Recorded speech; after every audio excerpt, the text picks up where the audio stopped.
Hey guys, a little bit more information on the force reset trigger and solvent trap saga that's been going on here lately. The Prince Law offices, more notably Dylan Harris, who works for them, put out a pretty interesting blog post, and I'll try to remember to put the link down below because it's a pretty well written piece. He writes that now we learn the ATF is sending warning notices to individuals who purchase FRTs on Gunbroker from the user Rifle Remedy 2000, but it's not clear how the ATF has acquired purchaser records or whether ATF itself is operating the account. It appears the ATF's contact with these purchasers is part of Operation Reticent Recall, a name we learned from the top of an interview questionnaire that has been sent to some of our clients. Not sure if the agency as a whole would be happy about that because it appears to be a quick guide for an agent's questioning. But nonetheless, it seeks information regarding solvent trap parts and accessories, and force reset triggers. It includes questions like, how did you learn of locate the seller? What was your payment method? How was the package labeled? What was the intent purpose behind purchasing the items? Was the solvent trap drilled out prior to receipt?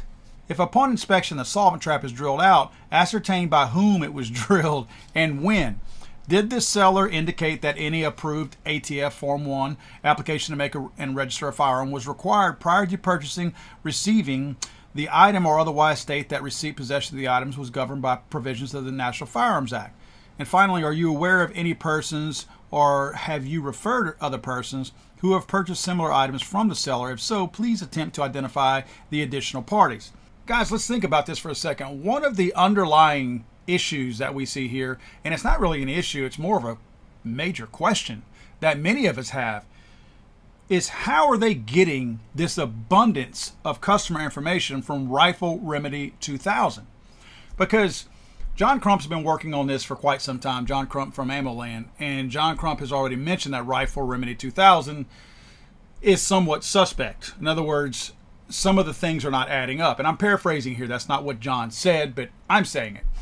So it's looking like Rifle Remedy 2000 is one of two things.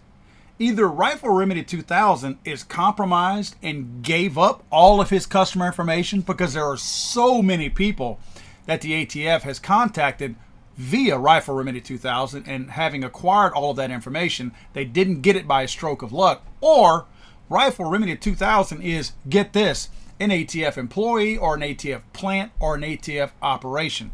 It's interesting also to me that they have an official name of this program, of this operation, if you will, Operation Reticent Recall. They got that name, Operation Reticent Recall, from the top of the questionnaire that appears to be inter-office information, not intended for outside eyes outside the organization. Somehow or another, it either leaked.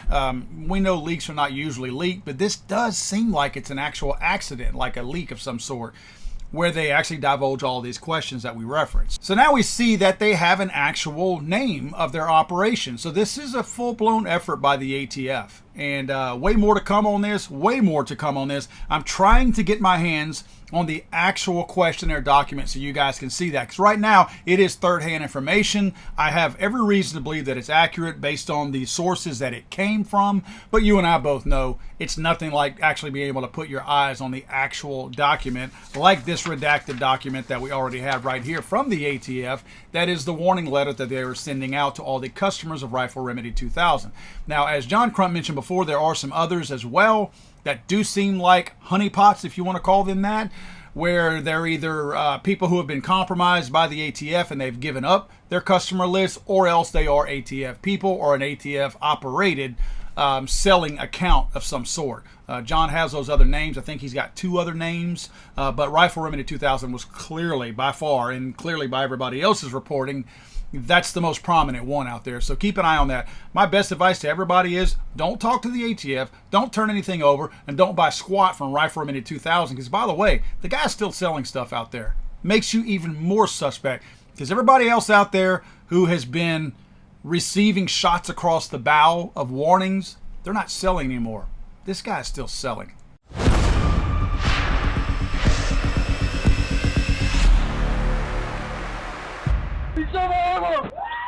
I'm sorry, I thought this was a